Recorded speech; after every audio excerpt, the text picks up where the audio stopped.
David and I first discovered China through its art, its traditional medicine, and of course through its cinema. But our interest in China really took root after traveling in the country. China has one of the most ancient civilizations in the world. The most populated country on the planet, it also has a political and economic media scene that's as fascinating as it is frightening. But China remains a mystery, and its population poorly understood, with over 1.3 billion people. We traveled over 3,500 kilometers along the Blue River, as the Yangtze is often called, and its many tributaries. Our voyage was motivated by three reasons. First, we wanted to discover the many facets of contemporary China.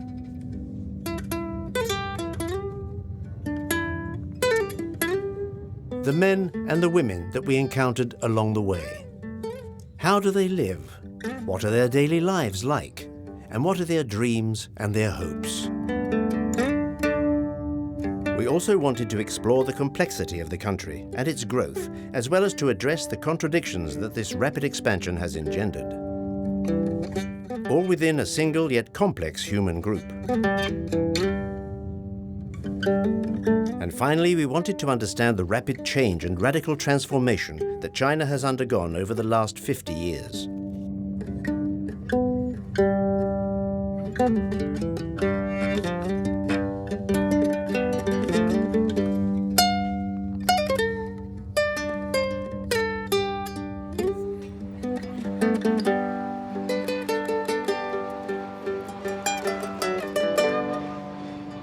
Welcome to Chongqing. This is where we started our trip. This huge city is, paradoxically, relatively unknown outside China. Chongqing is in the province of Sichuan.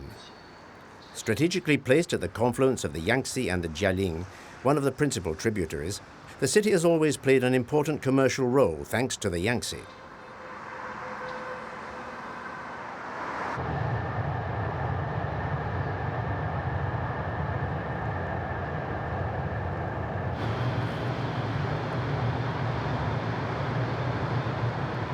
With the construction of the Three Gorges Dam, capital started pouring into the city. Here in the interior of the country, the Chinese government has attempted to replicate the extraordinary growth that took place on the east coast. Chongqing wants to be the Shanghai of central China. Chongqing is the pinnacle. It's an apogee. It's totally excessive.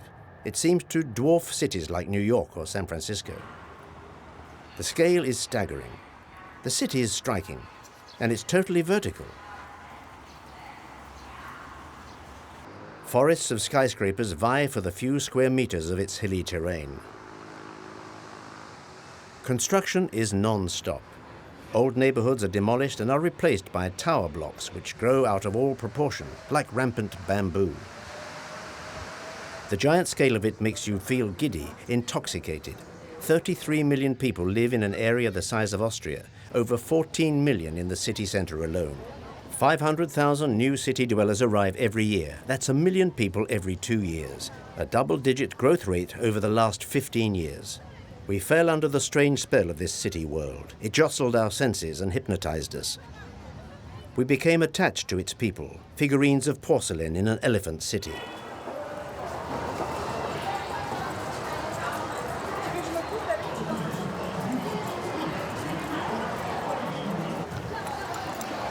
We got to know the Bang-Bangs.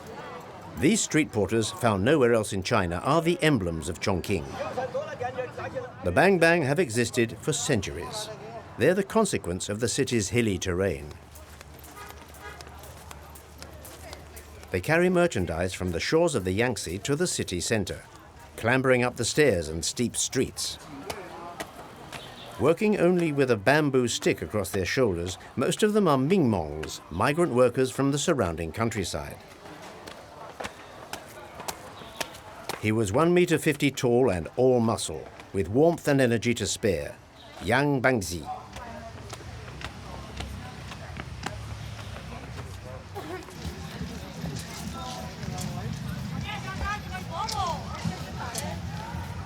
We'd met him and walked some of the way with him. He came to Chongqing to find work. He's been a Bang-Bang for 10 years now. At first, I worked on 2 building sites, but I didn't earn very much. I was working day and night. But since I started working as a bang bang, my time is my own. And I'm earning a bit more too. The building company I worked for renovated apartment buildings. I used to dig, shovel out mud and rubble, that sort of thing.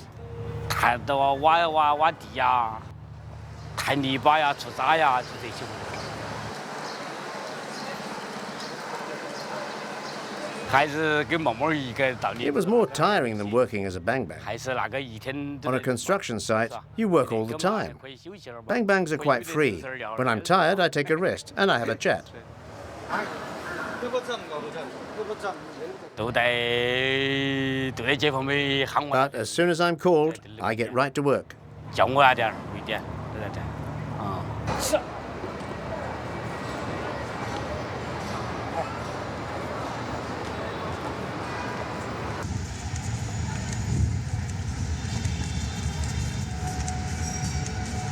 Bang bangs almost disappeared a few years ago. They had to compete with elevators, scooters and cars, as well as with the internet for home deliveries. Yang Bangxi has held out, accepting all manner of jobs. Sometimes he puts his stick down to carry a fridge on his back. He's well aware that he's among the last of the street porters in Chongqing.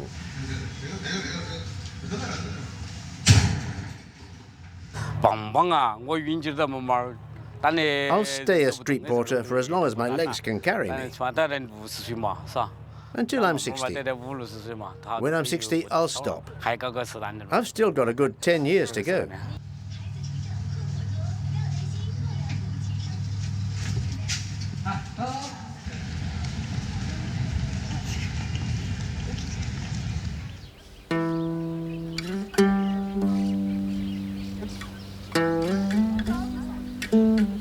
Here we are in Changsha, outside of Chongqing, near the mountains.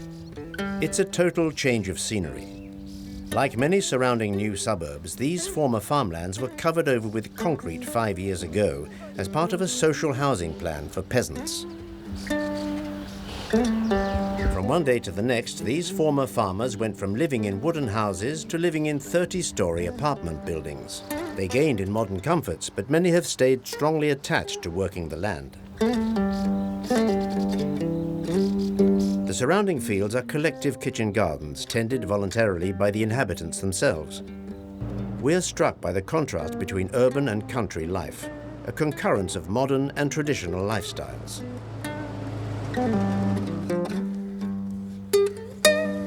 Changsha looks like the set for a contemporary western.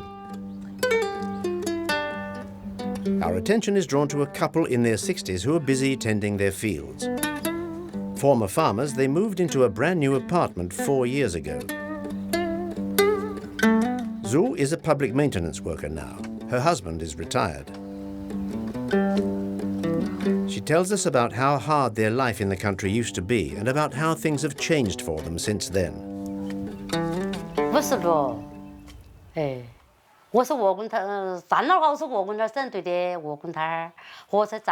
I'm 55 years old. I used to belong to the Gongtong Commune Cooperative. When the new station was built, everybody moved here. The shopping streets and the old roads were all destroyed. We used to rent a very small house that cost 400 yuan a month. It was far too small. This is much better. We have a lovely apartment with 2 bedrooms and a living room. Living in the country was not good. We worked so hard and earned very little. Now I work a maximum of 8 hours a day, and I earn 2,000 yuan a month. It's much better. When I'm retired, I'd like to be able to go out dancing in the evening. Yes, that's what I'd really like to do.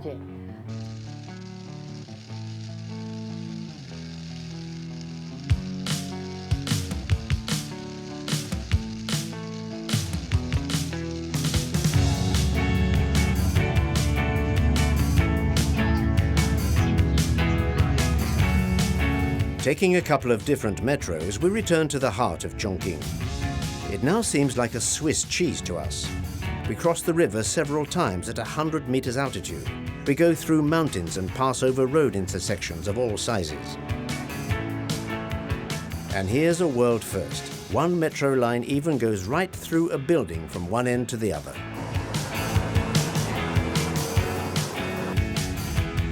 In the metro, we come across some wildly dressed young girls. They invite us to come with them to a cosplay convention.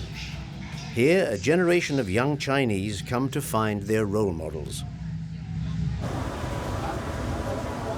Fans of mangas, of Japanese animated films and of video games, they get together to share their passions and to indulge in a giant selfie contest.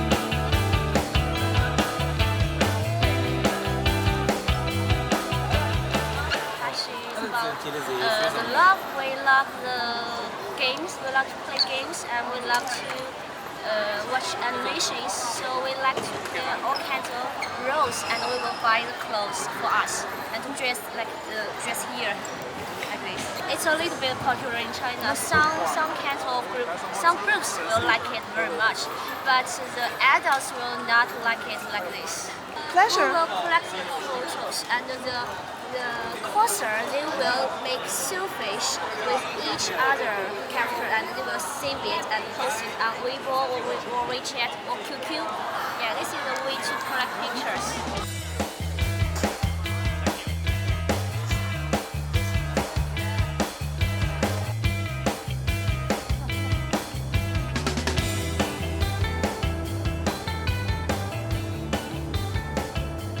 At night, Chongqing is ablaze. Electricity makes the city even more beautiful. Its dimension looks all the more grandiose. The city is under siege. Its bright lights attract hundreds of thousands of visitors. Tonight, Chongqing looks more like Las Vegas.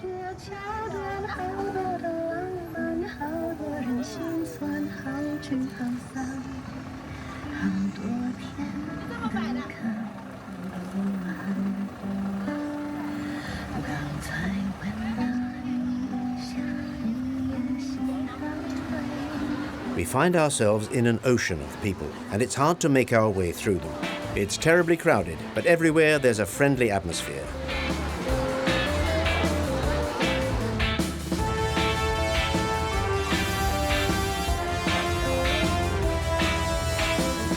We leave this vibrant, bustling world city from the Tiananmen Pavilion, where the boats leave for a cruise down the Yangtze to Fengdu.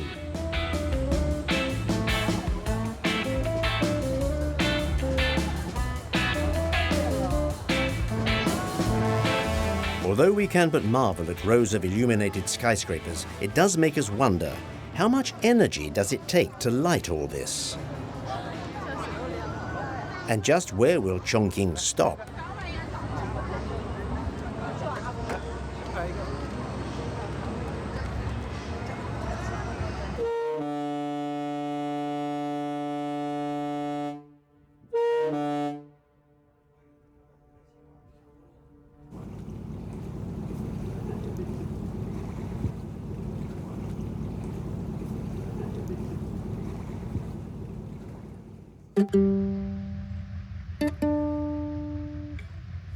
Here we are in Fengdu. It's bathed in the milky gossamer light that's so characteristic of China.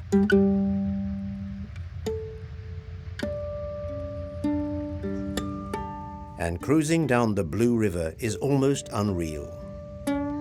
Fengdu is not just a little provincial town like any other. The Yangtze separates the city into two distinct worlds.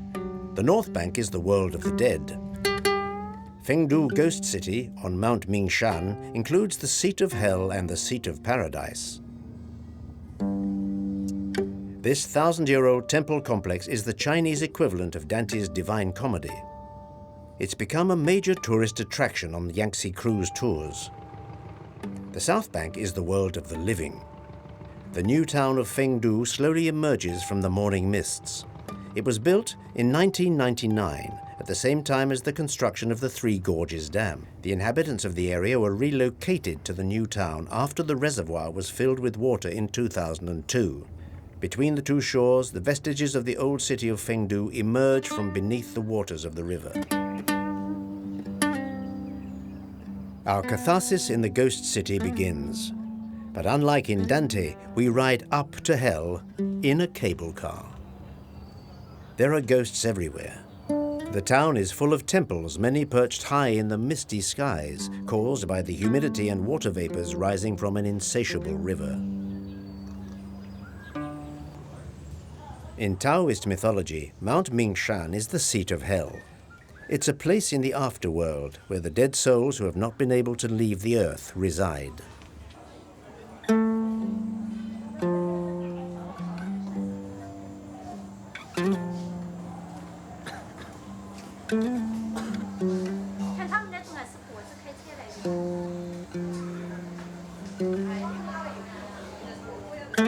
The ghost city evokes the invisible world of Chinese spirituality, complete with its gods, its ghosts and demons, its law courts, its prisons and torture chambers. Its highly syncretic history spans 2 millennia, and 27 temples attest to China's 3 cultural pearls: Taoism, Buddhism and Confucianism. As do the souls of the dead, we have to go through a series of 3 trials. First, we must cross the bridge of the abysses over the river of blood. This separates the world of the living from the world of the dead. The good pass over the bridge unhindered, enjoying the protection of the gods. But all other souls sink into the river of blood. Next, we have to measure ourselves against 16 fierce demon kings and pass through the gates of hell. All impure souls are carried away by demons to be tortured.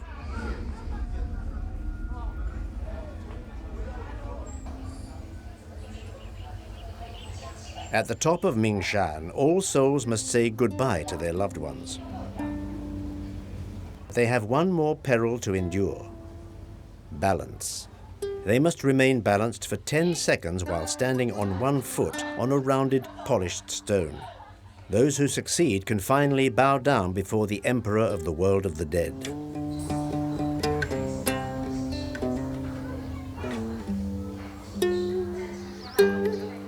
The strangest thing about Mingshan is that paradise is so very close to hell.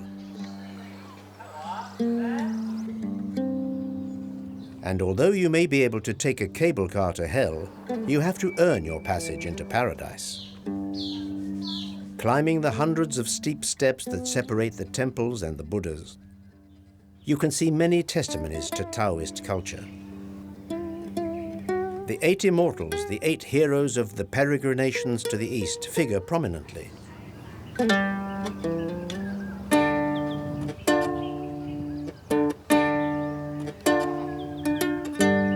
One of the statues evokes the union of the Shang and the Zhou dynasties. An old wise man was fishing using a line without a hook. A general sent by Emperor Zhou came up to him and asked, "How can you fish without a hook?" The old man looked at him and answered, "Oh, easily, because it is you I've been fishing for." The old man became the counselor to the Zhou dynasty and helped the emperor to unite the kingdom of China. Later, they became the immortals, and this story made Mingshan famous.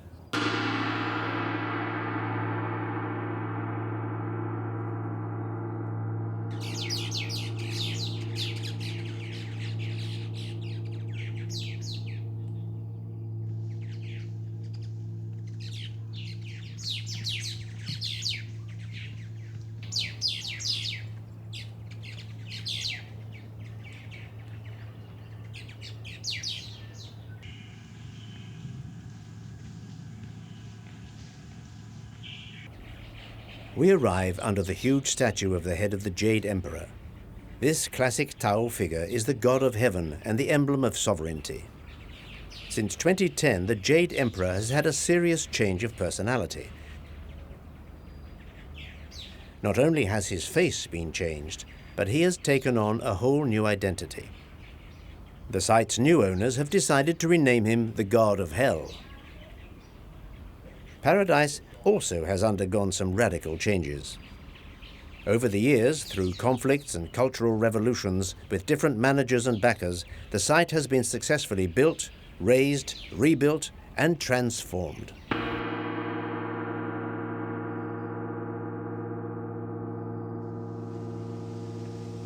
What could be more fun than a marble toboggan to get from paradise to Earth?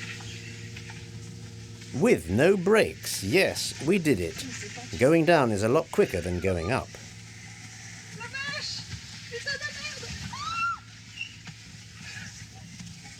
What then is this ghost city? A testimony to the religious and spiritual beliefs that have unconsciously permeated the Chinese subconscious? A propaganda tool to promote goodness and discourage bad behavior, threatening the worst punishments the underworld can mete out? Or a business model, a macabre Disneyland founded on the fear of ghosts?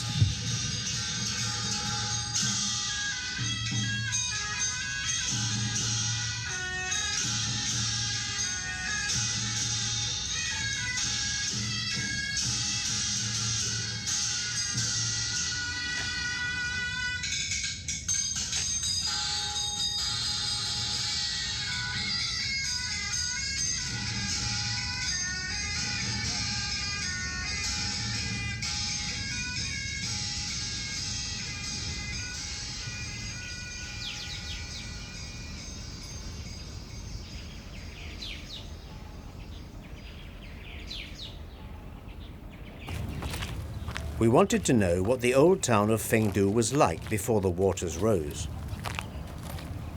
Zhu Xiaoyun was born and bred in the old town that is now submerged.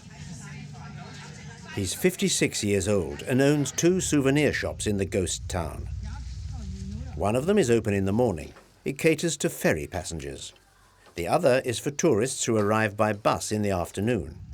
He talks to us about his childhood. When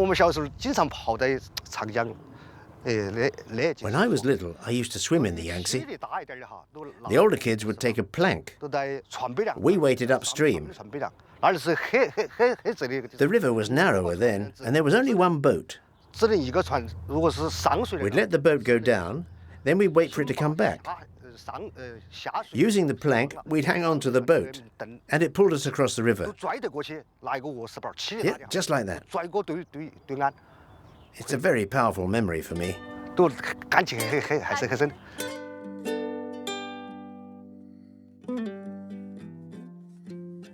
Like all the inhabitants of Old Fengdu, Zhu was rehoused in the new town.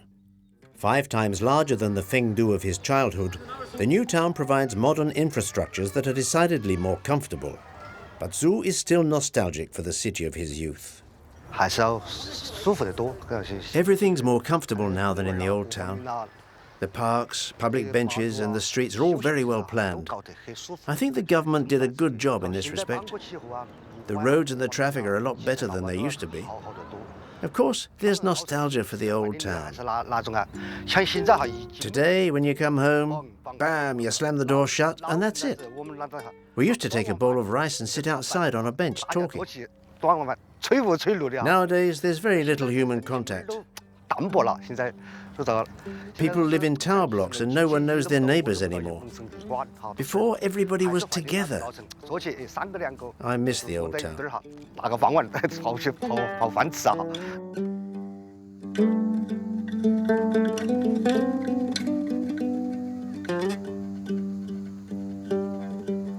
The new town has a special quiet about it. It's almost ghostly. You feel alone in the city. But once the sun goes down, the people finally come out.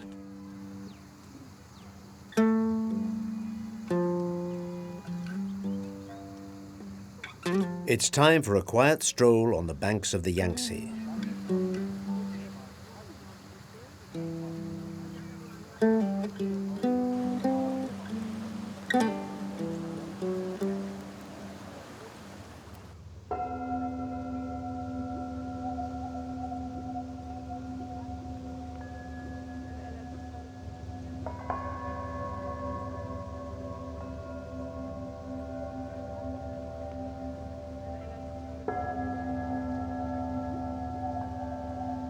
Rain, clouds, and mist mingle over the waters. Occasionally, a glimpse of the mountains emerges from the white mass. We navigate the Yangtze as if upon a shoreless lake, levitating between the suspended peaks in the luminous clouds that float by. Under these waters lie dozens of sunken cities, all hidden from sight. Without a doubt, Fengdu Ghost City continues to follow us right to the Three Gorges. The Three Gorges, called Sangxia in Chinese, are one of the cradles of Chinese civilization. This group of three picturesque gorges extends for 200 kilometers along the middle reaches of the Yangtze. They begin in Sichuan and stretch towards Hubei. At their eastern end, the water of the immense Three Gorges Dam has partially flooded them.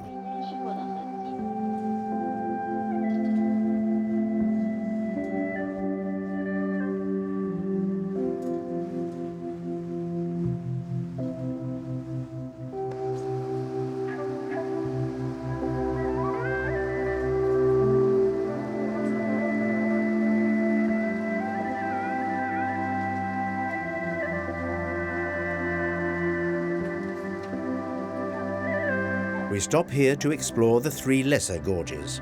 The Longmen, Bawu, and Ditsui gorges are only accessible by smaller boats. We have to go ashore and change boats twice. First a medium-sized boat, and then a very small wooden boat whose plastic tarpaulin, questionably, protects us from the beating rain.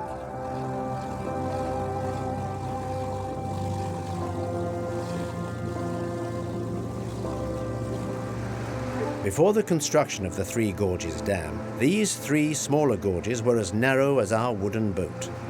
We are told that they were about 3 to 4 meters wide and only 1 to 3 meters deep. In certain places, the local people used to cross on foot. The water only came up to their knees. But today, the water has risen more than 100 meters. A startling metamorphosis in this timeless landscape.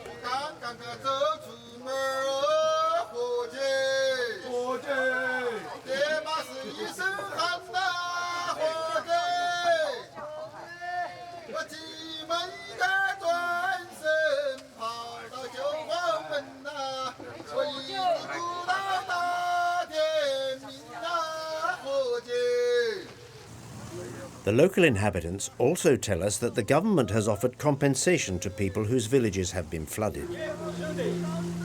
New housing, of course, but also livestock and the means to practice organic farming.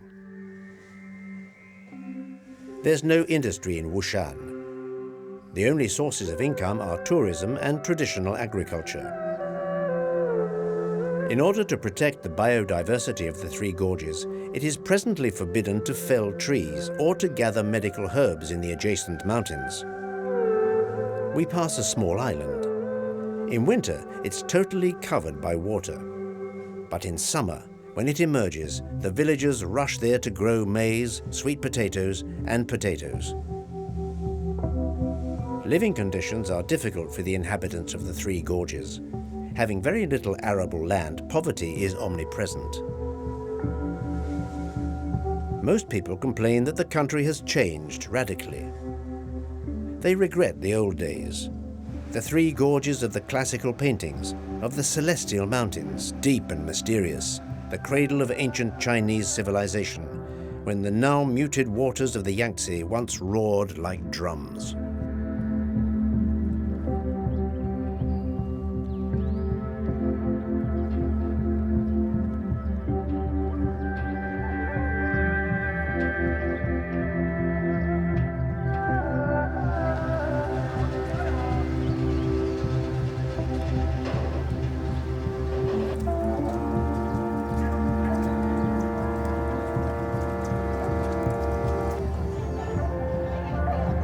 Both the Three Gorges and the dam are major tourist attractions for the Chinese. They have to be visited at least once in a lifetime. Everyone on deck for a round of the inevitable selfies.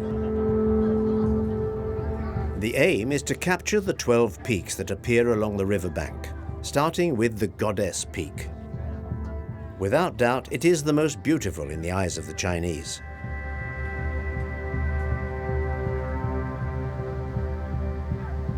The construction of the dam has considerably changed and constrained the Yangtze.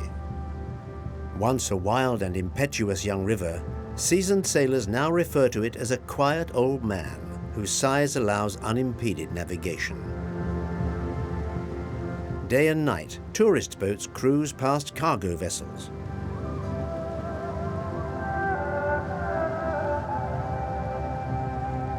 We're now approaching the Three Gorges Dam. But it's not only just a dam. It's also the first human construction which, due to the massive quantity of water stocked in a single place, has modified the Earth's moment of inertia and slowed the rotation of our planet by 0.06 microseconds.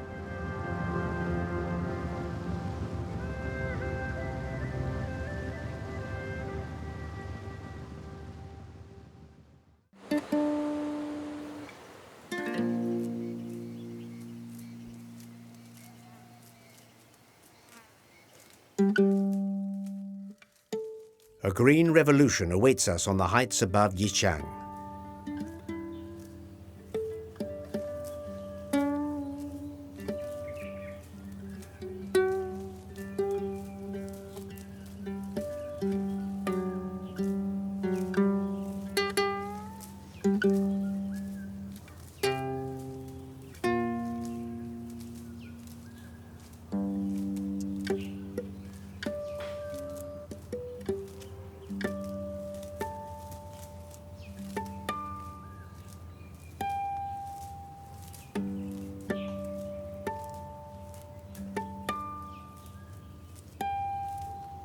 Here at 700 meters, Yichang is surrounded by luxuriant vegetation.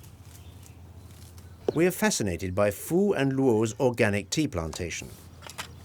These two cousins at the cutting edge of agroecology are committed to nature and to their country. In a bid to improve the quality of their products, they changed their methods of production. And for over 20 years now, they've been specialized in the cultivation of organic green tea. Luo explains their method. We produce organic tea without pesticides or insecticides. We don't use parasiticides or herbicides in our fields. Just look, there are weeds in the middle of that field. It's because we don't use chemical products, so the tea that we drink is much safer. Luo and Fu are inspired by traditional Chinese medicine, and their entire procedure hinges upon the fragile equilibrium between man and nature. According to them, agriculture should produce functional food medicines that promote good health and longevity.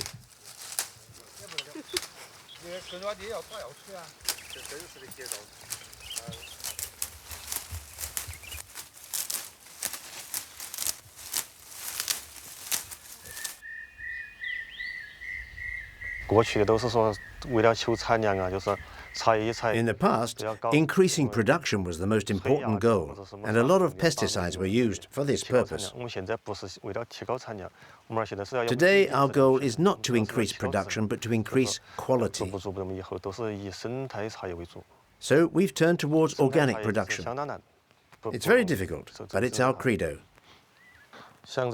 Our aim is to produce organic tea in our region, to do everything we can for our customers.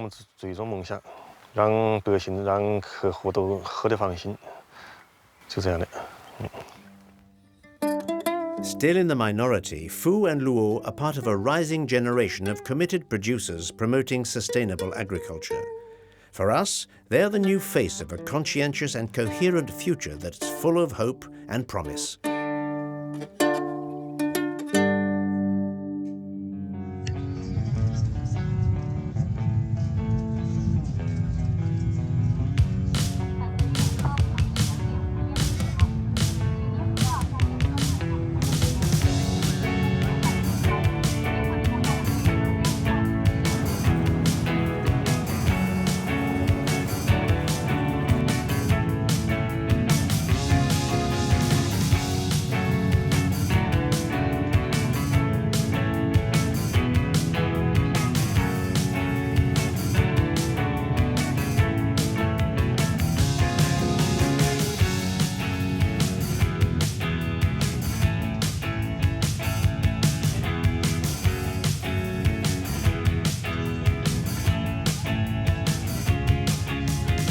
Traveling on a state-of-the-art high-speed Chinese train, we continue our journey towards the Kiang, one of the principal tributaries of the Yangtze, and onto the city of Shanghai.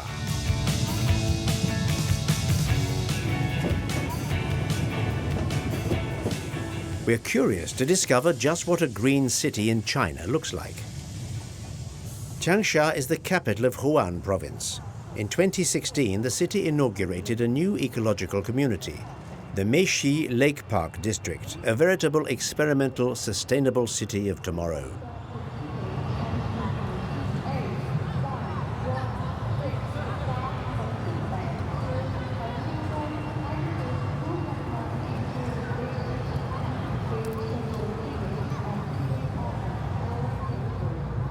Mermaids Lake is not a tourist attraction but a residential area. First of all, there's a large artificial lake. About 5.5 kilometers long, it's surrounded by 40-story apartment buildings, most of them still under construction and still expanding.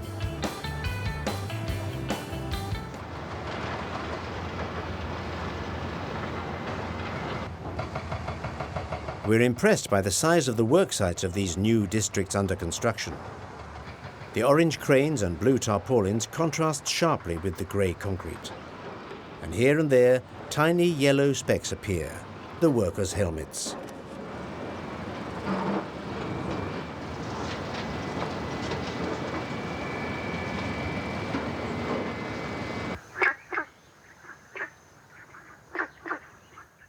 The lake comprises a rich and complex ecosystem. It's surrounded by Yangtze, a humid zone also called the green lung of the city. This area is simultaneously a recreational area, an ecological conservation area, as well as an educational and scientific area for wetland biodiversity. The luxurious botanical garden that surrounds the lake is as much a place for strolling as for practicing strenuous physical activities. People stroll or ride bikes along the ponds where toads abound and rare species embalm the air.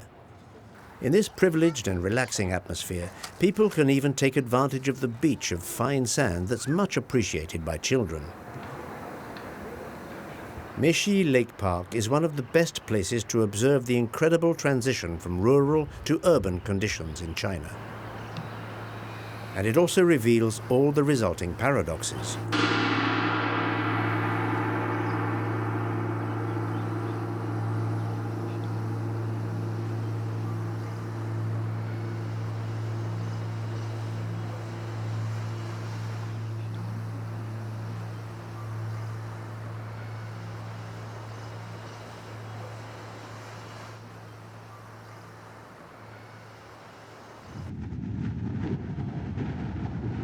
And now for the final stage of our journey.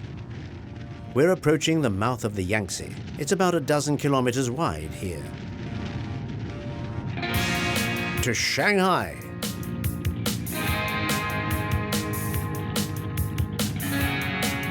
This ultimate stage exemplifies all the discoveries and investigations of our journey.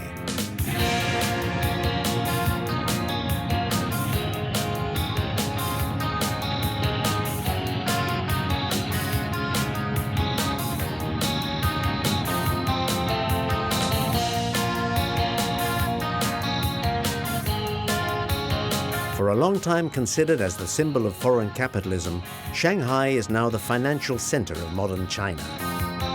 A constantly growing city of 24 million inhabitants, this megacity is the reflection of China as an international superpower. Hypermodern, hyper-consumerist, and hyper-connected, Shanghai is the city of all possibilities and of all dreams.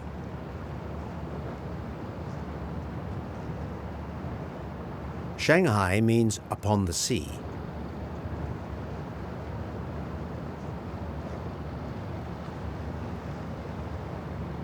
Here, the Yangtze finishes its long course of over 6,000 kilometers and diverses more than 1 trillion cubic meters of water into the East China Sea every year.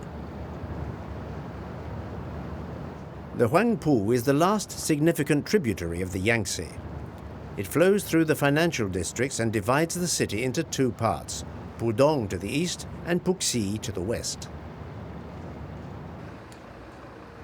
A thick layer of haze, a mixture of water vapor and pollution, slowly dissipates as the day progresses. In the morning, it's difficult to see the tops of the skyscrapers, but the horizon finally appears, complete with its emblematic Oriental Pearl Tower. One of the highest towers in the world, it's easily recognized by its shape. It resembles an enormous cup and ball toy. The growth of the city is historically linked to the foreign powers that occupied it for many decades during the 19th and 20th centuries. The British, the Americans, the French, the Russians, and the Japanese all in turn controlled the Pearl of the Orient. And they've all left visible traces on the city. Located within the former Shanghai International Settlement, the Bund is a testimony to the classic colonial architecture of the times. Today, these buildings house large banks and insurance companies, luxury hotels and gastronomic restaurants, as well as the headquarters of many select brands.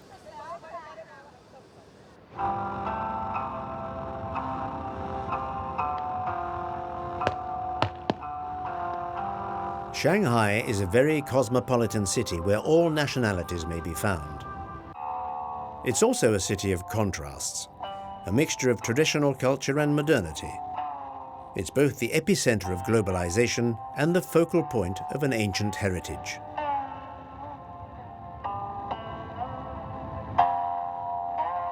In the early morning, groups of people practicing martial arts can often be seen.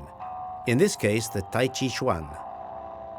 Practitioners often exercise near the banks of the river.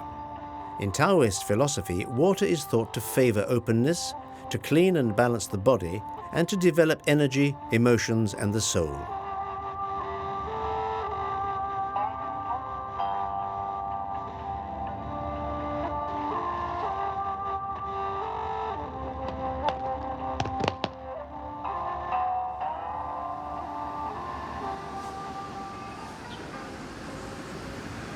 Here, a group of women manipulating fans attract our attention.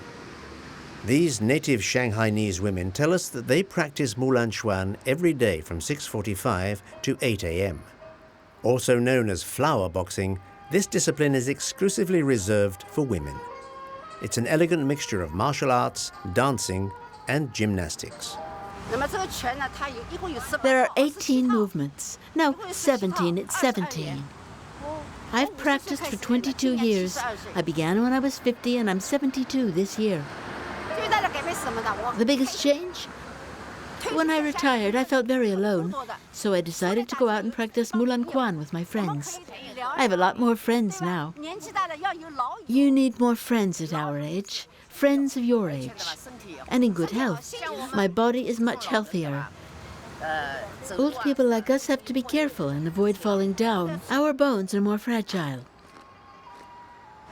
Compared to most people of our own age, we're dynamic.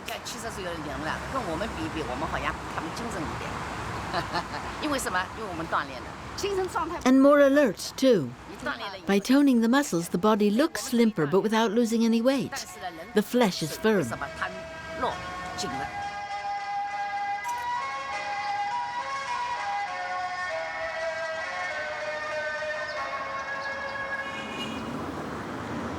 We're entering the heart of old Shanghai, now rapidly disappearing. There are still some small streets with shops and street vendors, as well as good-humored inhabitants that represent China before globalization. We're touched by these old districts. Rarer and rarer, they're rapidly being demolished and replaced by skyscrapers, luxury residences, and office buildings that are clearly unaffordable to anyone not in international business. The inhabitants have mixed feelings about this demolition of their past. On one hand, there's the desire to benefit from the comfort of modern apartments with running water, or fully equipped bathrooms and kitchens. On the other hand, the small shopkeepers are affected by the loss of their traditional customers, who've left the city centre and moved to the suburbs. Buying an apartment is well beyond the means of most of the former inhabitants.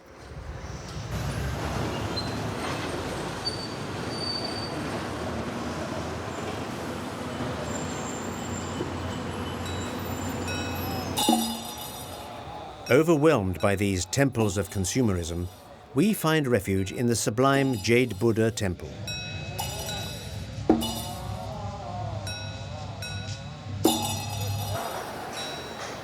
Founded at the end of the 19th century, the temple was created to house 2 jade statues of Buddha that were imported from Burma by sea.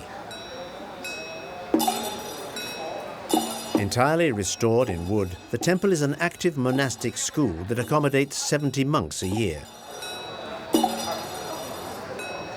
We're relieved to find such a haven of peace and tranquility in the very center of the city. Here we can revitalize ourselves in a place so conducive to contemplation and meditation.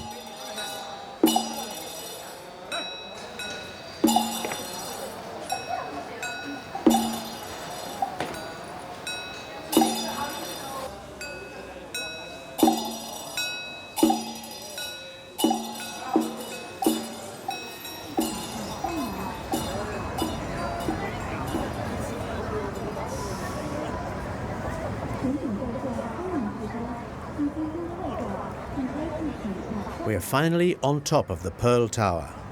Seen from 263 meters in altitude, the sunset is magnificent, and a glass floor is yet again another excuse for a barrage of selfies.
Shanghai is fascinating, but so globalized that it seems almost sterile. Where has the Chinese soul gone? Neutralized by its architectural homogeneity and its westernized modernization, we have the impression of living in an airport city, like the one depicted in the French film Playtime.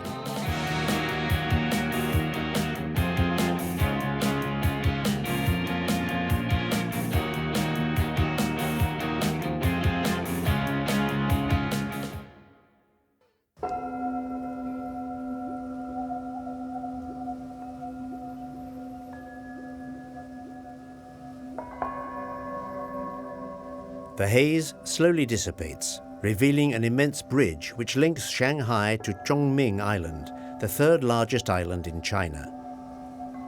And here our journey comes to an end. We have arrived at the mouth of the Yangtze near the East China Sea. The river spreads over a vast delta. Chongming is mainly covered with agricultural land, lakes and ponds, and the Dongtang Natural Reserve, a protected ecological area.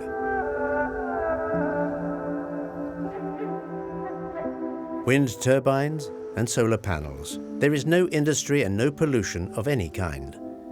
Fishing is highly regulated to ensure a renewal of the populations. And the fishing boats only fish once a year for 3 months. We meet a lot of fishermen who take advantage of their free time. They're very proud of their brand new village and tell us that they actually drink the water of the Yangtze.